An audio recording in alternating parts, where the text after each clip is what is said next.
Welcome to NTD News Today. Here are today's top stories. President Trump declares the State of the Union strong, addressing issues including border security and bringing faith back into American life. We have key takeaways from the president's speech. The Trump administration says tariffs for some trading partners could hit 15% or higher. What U.S. Trade Representative Jamieson Greer has to say about the administration's plans. President Trump's nominee for Surgeon General is testifying before the Senate today. We have the latest in the long-awaited hearing. President Trump honors the gold medal-winning U.S. men's hockey team and promises the nation's highest civilian award for their goalie.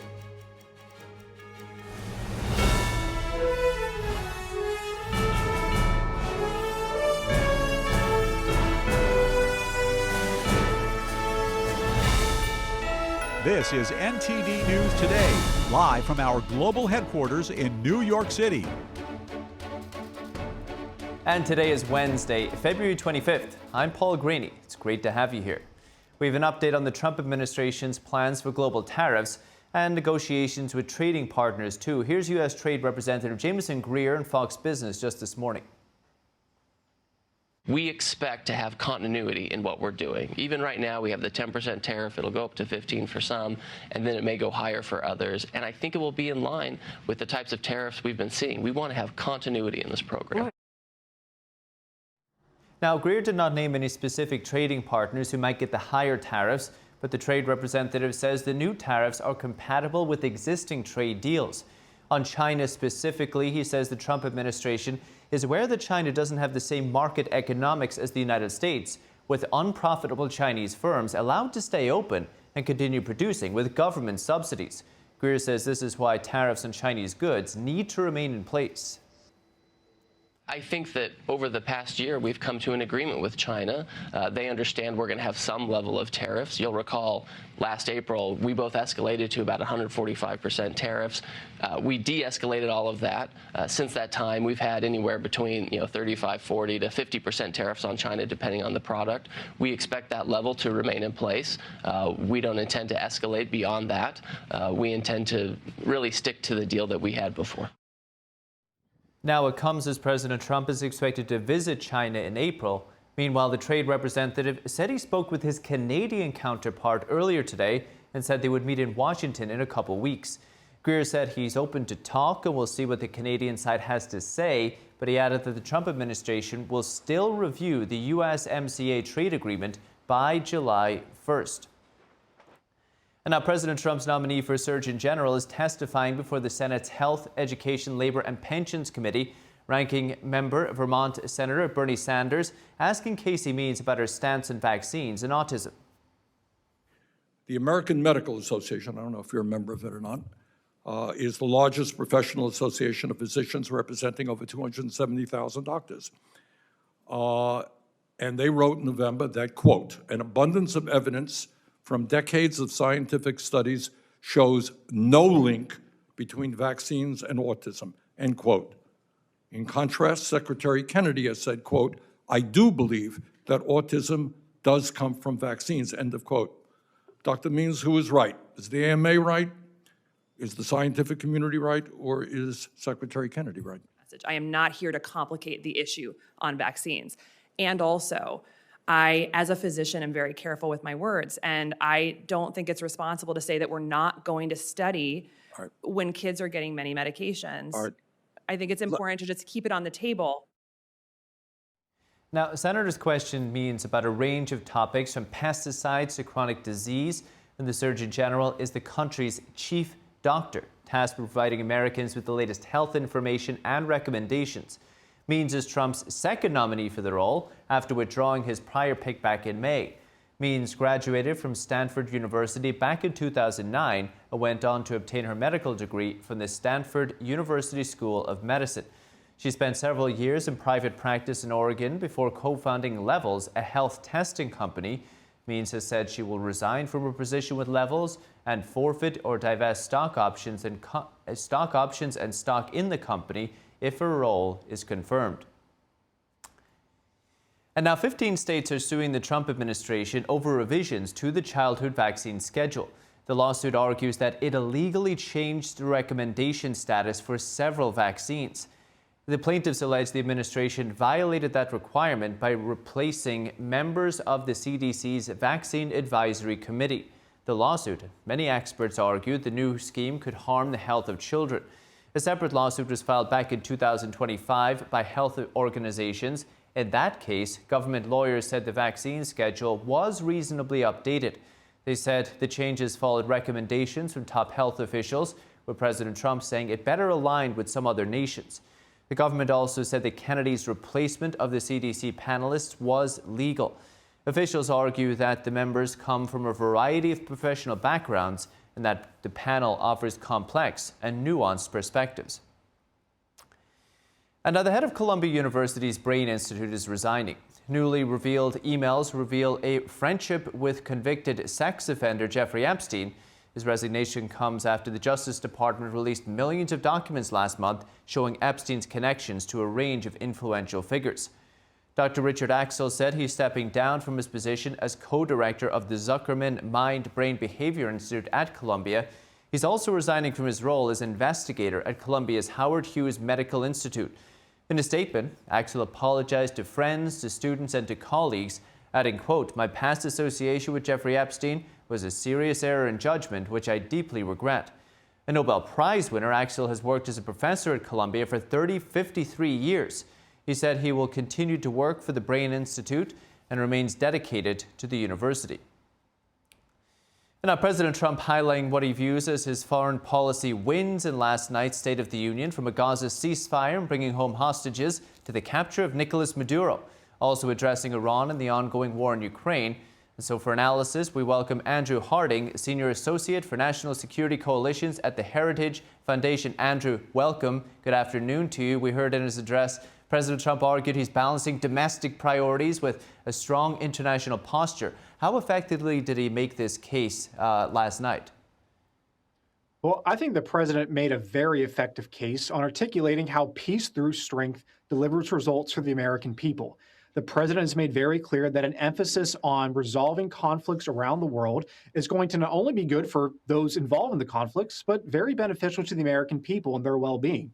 And importantly, when we're able to reduce conflicts, it allows to bring a bit of stability. It reduces risk and allows American companies to flourish and be more involved in these opportunities to generate wealth, not only for the American people, but for other countries and companies involved. It's certainly a message the president has articulated in the Middle East, in Europe, and throughout Asia.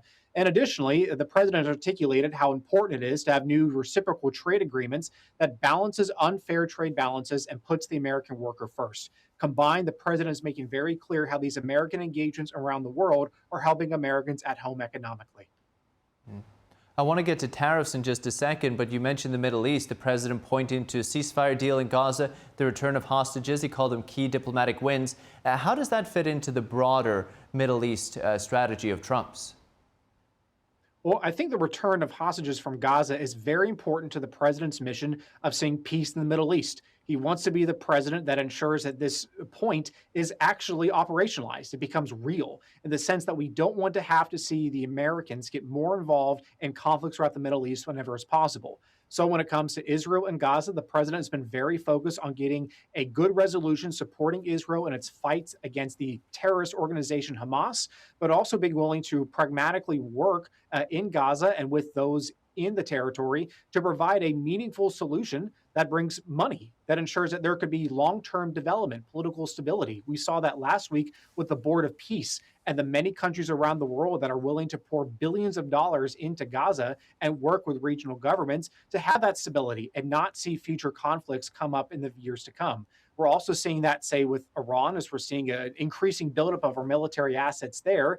But the emphasis, again, is on peace, wanting to get to a resolution, as the president said last night, of a peaceful diplomatic solution that prevents Iran, a state sponsor of terrorism, from getting a nuclear weapon. So the president, of course, when thinking about the successes with Israel and Gaza and getting to a better step, there's still work to be done, of course, but that is a step in the direction of seeing peace in the Middle East that helps make America safer and the region more prosperous. Well, on that point, you brought up Iran, you brought up America first at the beginning of the conversation. We do see that some polling shows many Americans remain cautious about overseas engagement, even on the Republican side particularly. How is the administration making the case that its actions still align with an America First foreign policy, and has it been persuasive?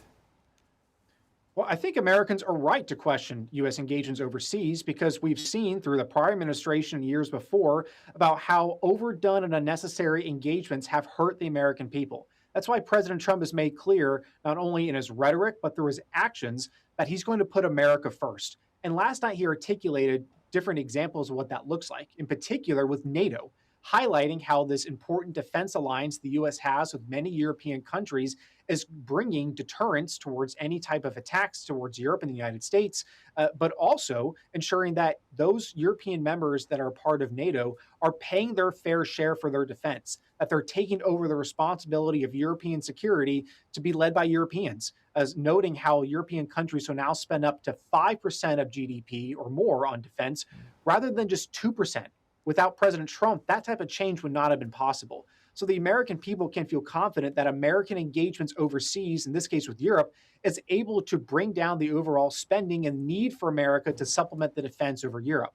But secondly, the president has also made clear that when it comes to whether it's with Venezuela and Operation Absolute Resolve or Operation Midnight Hammer in Iran and the current buildup in Iran, we're not seeing massive troops building around the borders ready for a land invasion. We're not going to see the same mistakes made for decades in the past, but rather any types of engagements that have either happened or could happen are focused on targeted strikes, using our air and naval assets, and minimize as many chances as possible to American troops at risk. So the president understands these nuances, but wants to make sure America's put first and kept very safe with these types of engagements.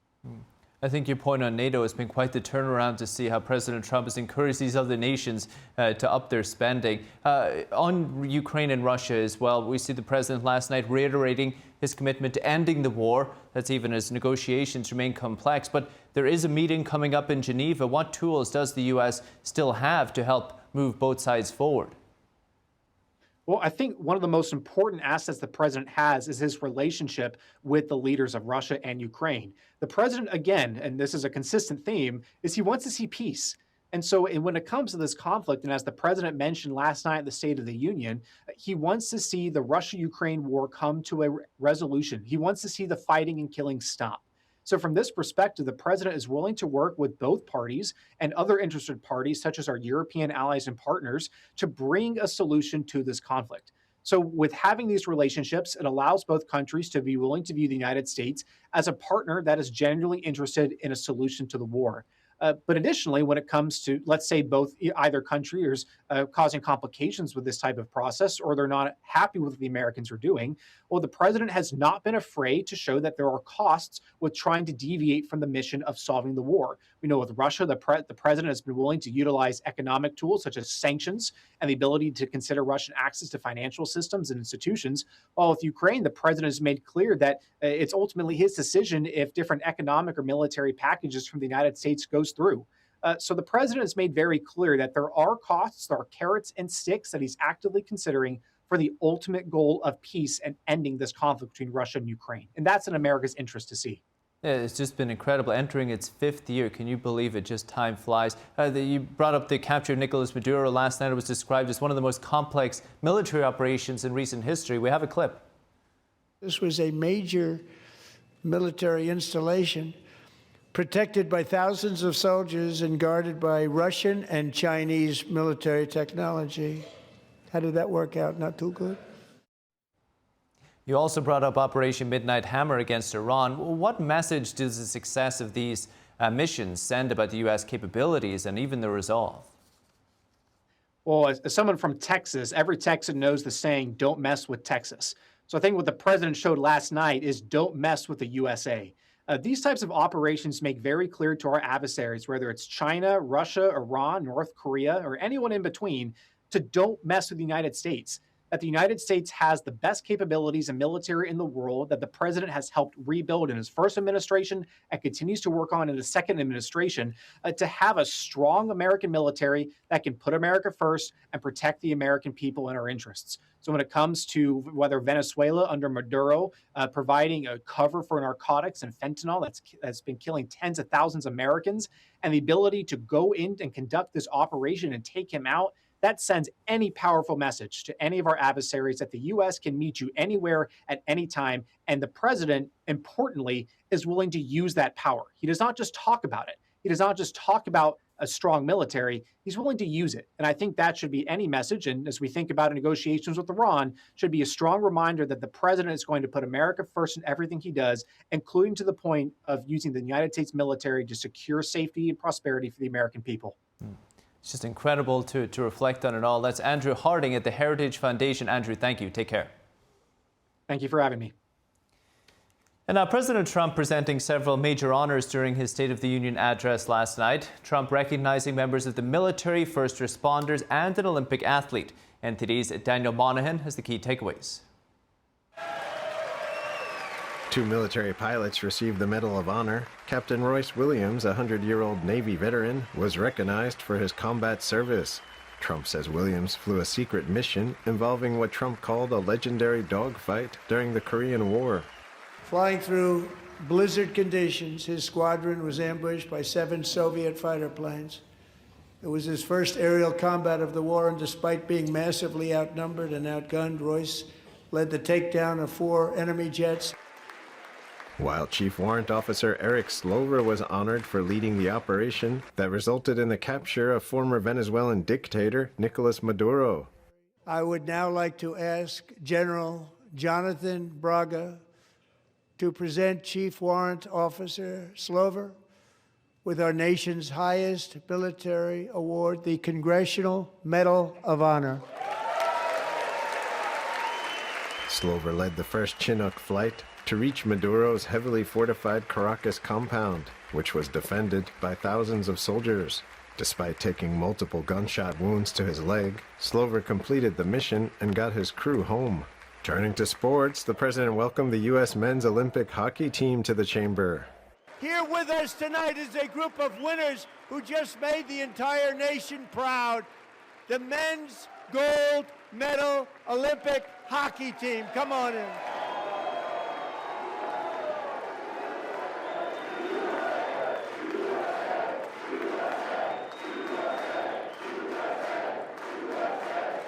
Trump announced he will award Olympic gold-winning goalie Connor Hellebuck with the Presidential Medal of Freedom.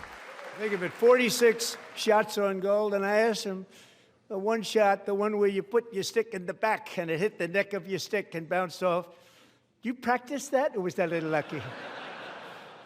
He refused to answer that question. The United States ended a nearly half-century wait for Olympic men's ice hockey gold with a 2-1 overtime victory against Canada in a thrilling final on Sunday. The president also honored the West Virginia National Guard members who were attacked in Washington, D.C. with the Purple Heart. Trump announced he had awarded the family of Sarah Beckstrom and her colleague Andrew Wolf with the awards. Sarah Beckstrom died in order to defend our capital, and we are honored to be joined by her wonderful parents. Trump praised Wolf's mom for not losing hope when her son was shot in the head before having the award presented to Wolf. With the award created by our late, great President George Washington himself, it's called the Purple Heart. The announcement prompted several minutes of bipartisan clapping. Trump also recognized World War II veteran George Buddy Taggart, who fought under General Douglas MacArthur. And 81 years ago this month, he liberated the largest internment camp in the Philippines, one of the largest anywhere in the world. Coast Guard Petty Officer Scott Ruskin received the Legion of Merit for rescuing 164 girls during last year's Texas floods. As the waters threatened to sweep her away, 11-year-old Millie Kate McClament closed her eyes and prayed to God. She thought she was going to die. Those prayers were answered when Coast Guard rescue swimmer Scott Ruskin descended from a helicopter above. Nobody knew where he came from. Trump said it was Ruskin's first ever rescue mission. In all, 27 Camp Mystic campers and counselors died in the flood in July last year when the Guadalupe River rose roughly 26 feet in just 45 minutes. Daniel Monahan, NTD News. Incredible. And coming up, Ukrainian President Volodymyr Zelensky says a delegation is scheduled to hold talks with President Trump's envoys Steve Witkoff and Jared Kushner in Geneva. The meeting comes as Russia's war in Ukraine enters its 5th year. And Australian Prime Minister Anthony Albanese is evacuated after a bomb threat linked to Shen Yun, the world-renowned Chinese dance company. We have that after the break.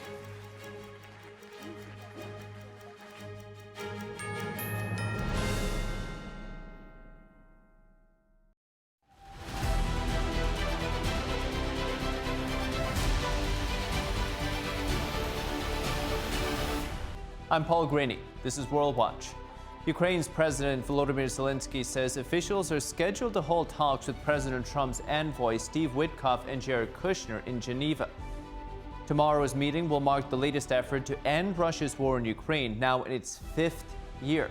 Both Russia and Ukraine have already met for negotiations in Abu Dhabi and Geneva this year. However, peace talks have stalled, largely due to gaps between Russia's demands for territory and Ukraine's push for security guarantees. Now, Zelensky says that Thursday's meeting will address details of a possible post-war recovery plan for Ukraine. We'll bring it to you. And now, new sanctions are targeting a foreign network accused of exploiting stolen technology. The U.S. is sanctioning a Russian cyber broker and 5 others, accusing them of trafficking in stolen cyber tools originally developed for the U.S. government. The Treasury and State Departments announcing sanctions on the Russian national and his company, Matrix LLC, with Treasury officials saying the company obtained at least 8 cyber tools that were meant exclusively for the United States government and select allies. They say the stolen tools were then sold to at least one unauthorized user. And now a U.S. Air Force plane hit a concrete barrier yesterday while attempting to take off during a training exercise in the Philippines. Local police say the pilot and 2 American personnel were brought to the hospital for treatment, with 2 other injured personnel treated at the site. Philippine officials told the Associated Press that the exercise involved the aircraft landing on and taking off from an alternate landing zone and was done in coordination with Philippine authorities. Now, in recent years, large-scale exercises have focused on Philippine defense in the South China Sea, with tensions between the Philippines and China intensifying over the disputed waters. And now France has appointed a new director of the Louvre. Comes months after a daring daytime jewelry heist shocked museum officials. French President Emmanuel Macron accepted the resignation of the Paris Museum's former director yesterday. Here he is. Christophe Leribaud, currently the president of the public establishment of Versailles, has been nominated to be director of the Louvre Museum, replacing Laurence Descartes. He will notably have to direct major projects for the future of the institution, on the one hand, securing and modernizing the Louvre, and on the other, the continuation of the Louvre New Renaissance project. Louvre Nouvelle Renaissance. Now, Louvre officials have faced intense scrutiny since thieves escaped with over $100 million worth of jewels last October. The stolen items remain missing. Now, in addition to the heist, the Louvre has faced strikes over pay and work conditions have repeatedly led the museum to close since mid-December. French authorities also detained 9 people earlier this month amid a ticket fraud probe, with prosecutors saying the scheme stole nearly $12 million from the museum over a decade. An Australian Prime Minister Anthony Albanese was briefly evacuated from his official residence in Canberra yesterday. The evacuation came after a bomb threat targeting a dance and music company. The threat came just days before a scheduled performance by New York-based Shen Yun Performing Arts. We shouldn't allow such hate crime and foreign interference continue in Australia by the Chinese Communist Party. This is unacceptable. I want to make sure that we have a united front. Shen Yun is a New York-based performing arts company that seeks to revive 5,000 years of Chinese civilization. The company advertises China before communism. It was founded by artists fleeing the Chinese Communist Party's persecution of Falun Gong. That's a peaceful meditation practice. Now, over the past 2 years, Shen Yun has been subjected to a transnational suppression campaign involving bomb threats, threats of violence to performers, and misinformation campaigns. Ahead of Shen Yun's Australian tour, emails were sent to the company's local presenter. They warned that explosives had been placed around the Prime Minister's home if the shows went ahead. The threats followed a January statement by the Chinese consulates in Sydney and Melbourne urging Australians not to watch Shen Yun. Authorities investigated but found nothing suspicious. Shen Yun confirmed it would continue its Australian tour and called for a full investigation into the threats. And now OpenAI says that ChatGPT helped uncover a Chinese operation aimed at influencing dissidents abroad. It says a Chinese official used the program like a diary to document the alleged campaign. In some instances, the company says operators disguised themselves as immigration officials or used forged court documents. OpenAI says the purpose was to silence Chinese dissidents. It says investigators were able to match the diary notes with real-world activities. Now, reactions are pouring in after President Trump made history last night, giving the longest-ever State of the Union address. NTD's Melina Weisskopf has more. Democrats' response to President Trump's State of the Union speech made a focus of affordability and protesting Trump's immigration policies. The newly elected Democrat governor of Virginia, Abigail Spanberger, gave the official Democrat rebuttal. It was a swift speech mainly focused on countering Trump's economic and immigration policies. So I'll ask again. Is the president working to make life more affordable for you and your family? We all know the answer is no. And yet, our president has sent poorly trained federal agents into our cities, where they have arrested and detained American citizens and people who aspire to be Americans. Democrats chose Virginia Governor Spanberger to give this rebuttal mainly because she represents an area that Democrats took back from Republican control in the most recent election. As for Republicans, they of course were celebrating what they say was a long speech because of a long list of wins on their side so far. It was officially the longest one because he had a lot of wins to tout and a lot of great messages to present to the American people. He talked about the foreign investment in the United States that he has brought back into the United States. In just 12 months, President Trump has brought $18 trillion worth of foreign investment into the United States, where Joe Biden, across his entire 4 years in office, brought less than $1 trillion back in. President Trump just asked a simple question, to stand up if you support American citizens or do you support illegals in this country. I didn't see hardly any Democrats standing. Now, there were some moments during the speech where you could see the sharp divide between the parties on especially the immigration issue. When President Trump touted his immigration action, two progressive lawmakers tried to heckle him. But for the most part, Democrats silently protested Trump's speech. House Democrat leader Hakeem Jeffries actually told members before the speech that if they felt they were going to have outbursts, to not attend the speech at all and instead protest by not going. And President Trump pointed out that silent protest style when he was talking about his attempts to end violent crime. He highlighted the fact that Democrats chose to stay seated. How do you not stand? How do you not stand? I'm asking this Congress to pass tough legislation to ensure that violent and dangerous repeat offenders are put behind bars, and importantly, that they stay there. While there are clear divides on many issues, President Trump's speech also provoked unity in some cases. These are mainly moments when special guests were recognized, like when the president surprised a guest, Alejandra Gonzalez. She was reunited at the speech with her uncle Enrique, who was returned back to the U.S. after being kidnapped by former Venezuelan dictator Nicolas Maduro. Democrats cheered with Republicans on that front. There was also an applause on both sides when President Trump recognized Erica Kirk, whose husband, Charlie Kirk, was assassinated last year. The president, when recognizing her, called for an end to political violence, which got support from both sides of the aisle. And on the policy front, there was a moment of unity when Trump called to ban congressional stock trading. Lawmakers are now ramping up efforts to get the ban on stock trading passed through Congress after years of effort. Reporting from Washington, D.C., Melina Weisskopf, NTD News. So Democrats responded to President Trump's State of the Union with a sharp critique of his policies on affordability and fairness. Virginia Governor Abigail Spanberger delivered the official party rebuttal. She highlighted the struggles of American families and called for accountability in government. For analysis, we welcome Lee Neves, Democratic political consultant, and Rod D. Martin, political analyst and founder and CEO of Martin Capital. Gentlemen, good afternoon and welcome. Lee, how effective was Governor Spanberger's rebuttal in framing the economic argument?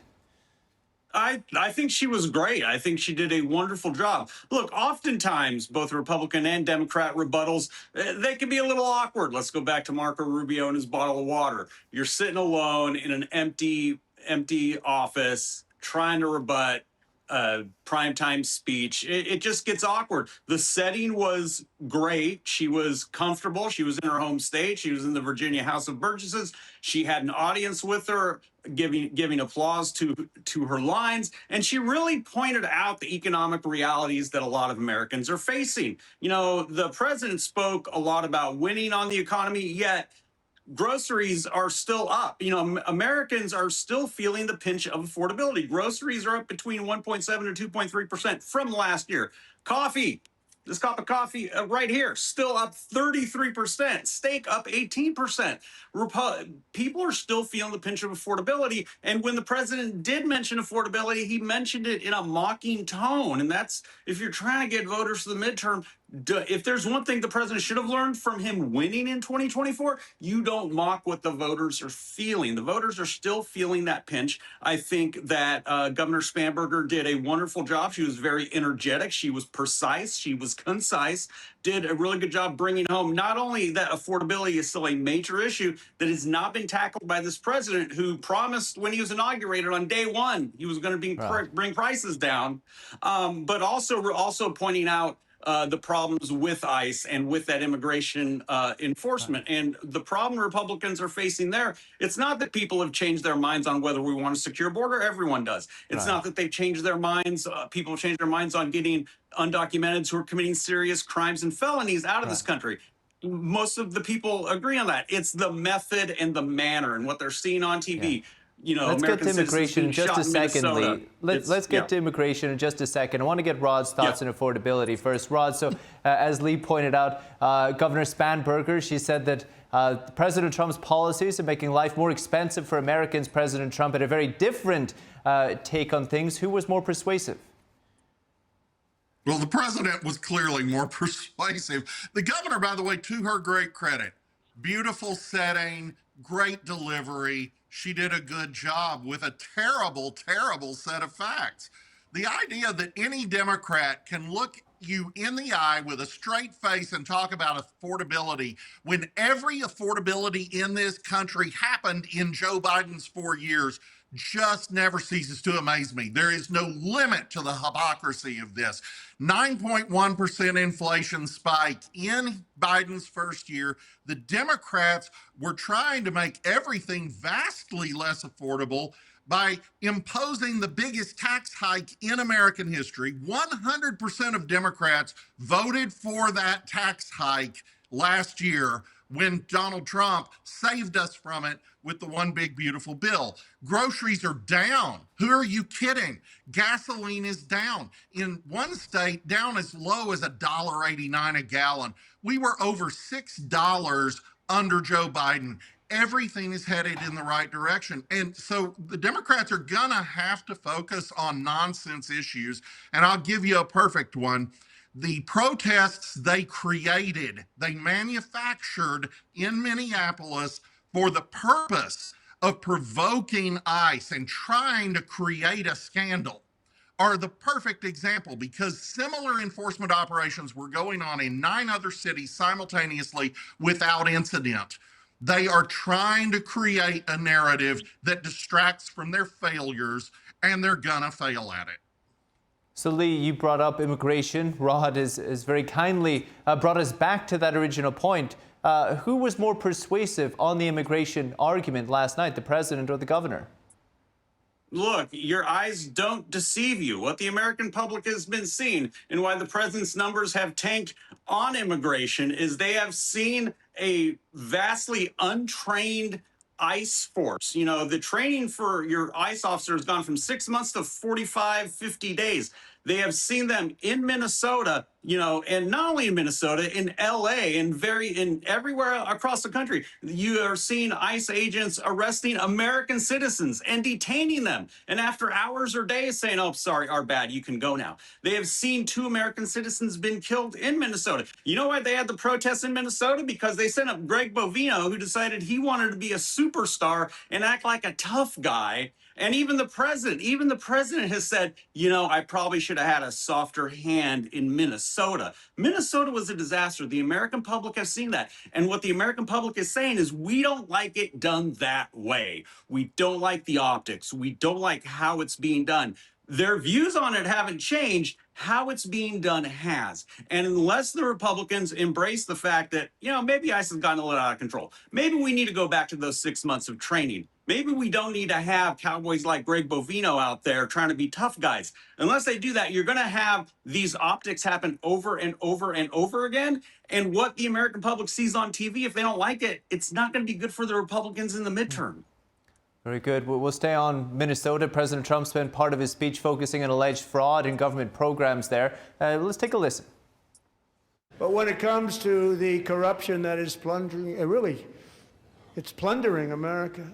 There's been no more stunning example than Minnesota, where members of the Somali community have pillaged an estimated $19 billion from the American taxpayer.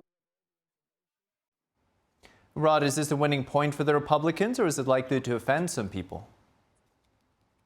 It will offend the same people who are always offended. The fact is people don't want their welfare dollars stolen. We spent countless trillions of dollars in the last several decades trying to take care of the poorest among us. And Democrats have presided over a wanton theft of so much of it, it's just insane. And in the Minnesota case, it isn't harmless. It's not a few welfare recipients getting a little too much. No, these places, these luring centers we have discovered, didn't even have anybody in them. All the money is going to the organizers. There's no way that these government officials weren't in on at least part of this. And the truth is, we've now established that the Minnesota taxpayer is the #1 funder of Al-Shabaab, which is the Al-Qaeda terrorist affiliate in Somalia. This is horrifying. Lots of people, lots of Democrats are about to go to jail. Lee, is this a problem for the Democrats as we come towards the midterms? I would like to point out, first, the investigation into this began in 2022 in the Biden DOJ. I'll concede the point. Governor Tim Walz really didn't take it seriously for roughly 3 years until it became an issue. He should be taken to task for that. 100%, absolutely. The fact that this investigation started in the Biden DOJ, he tried to sweep it under the rug. Even when it really blew up, he still tried to sweep it under the rug. And until he finally said, okay, I'm not going to run for re-election. I'm getting too much heat. So yeah, should he be taken to task for that definite political blunder? 100%. I think, look, you're going to have everyone agree that welfare fraud shouldn't happen. We had a Republican candidate for state assembly run out here last year who was convicted of welfare fraud. So let's not make this just a single partisan issue. When it comes down to people committing this fraud, they're just bad people. Republican, Democrat, Independent, Green Party, bad people are going to do bad things. Gentlemen, 30 seconds each. Rod, I'll start with you. From what we saw last night from the State of the Union and the rebuttal, how do you see the narrative and messaging going forward towards the midterms for both parties? I think you're going to see a lot of footage of Democrats sitting when they were asked to stand for the idea that we should protect American citizens from criminals. I think you're going to see a lot of campaign ads come from last night's footage, actually of the rebuttal as well. And I think that the president's going to prevail on this because the economy really is starting to kick into gear. The indicators are kind of amazing. I predict a pretty significant boom kicking off by middle of Q2. And that's what we're seeing at Martin Capital. And I think he's going to ride it to victory like 1984. Lee? I think you're going to see a lot of TV ads of the president up there calling people who don't agree with him crazy. And you're going to see a lot of the voting public say, we want to have a president actually working for us, bringing down the cost of things, making us feel that the country is getting better, our lives are getting better, not spending his time involved in political attacks. And I think it's going to cost the Republicans in the midterm. And I think you're going to see a 2018 on the Democrat side, possibly 2010 on the Republican side type of wave for the Democrats in this midterm in 2026. Well, gentlemen, we appreciate the fiery discussion. That is Rod Martin and Lee Neves. Gentlemen, thank you so much. Talk soon. Thanks guys. And still to come, President Trump honors the gold medal winning U.S. men's hockey team. He also promises the nation's highest civilian award for their goalie. NTD's Dave Martin joins us to discuss.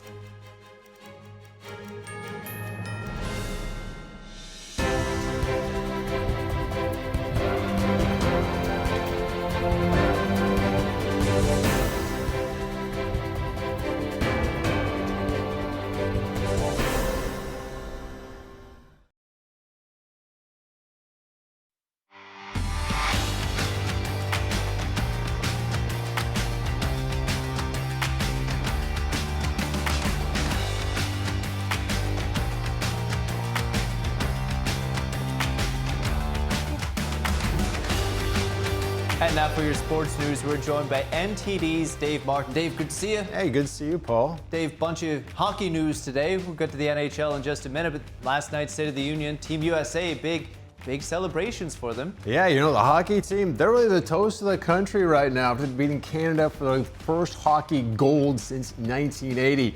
Now, meanwhile, President Trump announced goaltender Connor Hellebuyck will be honored with a Presidential Medal of Freedom for his efforts. Now, if you watched the game Sunday, Hellebuyck was definitely the difference. The U.S. got off to that early 1-0 lead. But really, for most of the second and third periods, the U.S. was really on their heels. Canada got a whole bunch of shots on goal, but only one got past Hellebuyck. It was an amazing performance. Now, this was really no surprise to NHL fans. Hellebuyck has won the league's Vezina Trophy as the best goaltender in the NHL the last 2 seasons. And last season, he was named the overall MVP of the league. So obviously, you know, he's very good. Now, meanwhile, the game ended up being the highest rated sporting event in U.S. history with a start time before 9 a.m. Eastern time. An average audience of 26 million viewers saw Jack Hughes win it in overtime with his golden goal. They call it the golden goal. Golden goal. The golden goal. It won them gold. It was so exciting. Yeah, it was very exciting. How about there is an injury on the Canadian side, though? What's the latest? Yeah, Sidney Crosby got injured in that quarterfinal game. So he missed the last 2 games, including the gold medal game against the United States. So his NHL team, the Pittsburgh Penguins, announced today they've placed him on injured reserve. He'll miss at least 4 weeks of injury with a lower body injury. That's all the description we have about it. Now, he was injured, like I said, in the Olympic quarterfinals against Czechia. It looked like his right leg kind of bent awkwardly as another player fell on him. He came out of the game. He did not return. Now, this was a tough break for Canada, but of course they still have, you know, players like Connor McDavid and Nathan McKinnon who are first in points and goals in the NHL. But for Pittsburgh, it's a different story. Crosby led the team in both goals and total points. Meanwhile, the Penguins are off to a good start this season. They're 5th in the Eastern Conference with 70 points overall.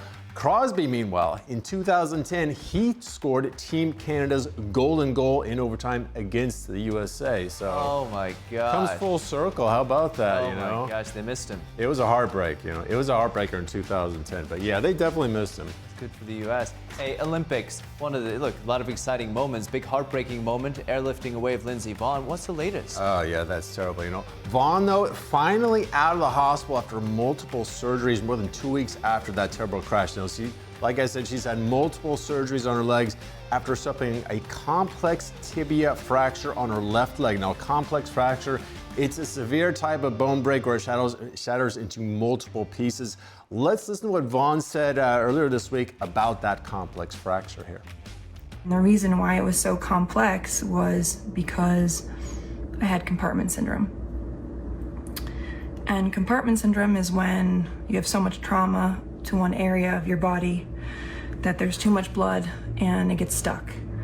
And it basically crushes everything in the compartment. So all the muscle and nerves and tendons, it all kind of dies. And Dr. Tom Hackett saved my leg. He saved my leg from being amputated. He did what's called a fasciotomy, where he cut open like both sides of my leg, kind of filleted open, so to speak. Let it breathe, and he saved me. And you know, I always talk about everything happens for a reason, but if I hadn't torn my ACL, which I would have torn anyways with this crash, if I hadn't done that, Tom wouldn't have been there. He wouldn't have been able to save my leg. So I feel very lucky and grateful for him, for this 6-hour surgery he put in on Wednesday to rebuild it, which went amazingly well. Now, Vaughn also revealed she broke her ankle in her other leg, her right leg, in that same crash. So she's in a wheelchair right now. She said she'll soon graduate to crutches for about 2 months after that. So we definitely wish her the best in her recovery. Terrible. 2 legs. Oh my gosh. We wish her all the best. For sure. Dave Martin, appreciate it. Thank you. Thank you, Paul. Take care. Now, we're going to take a quick break. If you have any feedback on the show, maybe you'd like to see us cover something in particular, send us an email, news.today@ntd.com. We'd love to hear from you. I'm Paul Graney. Thanks for watching.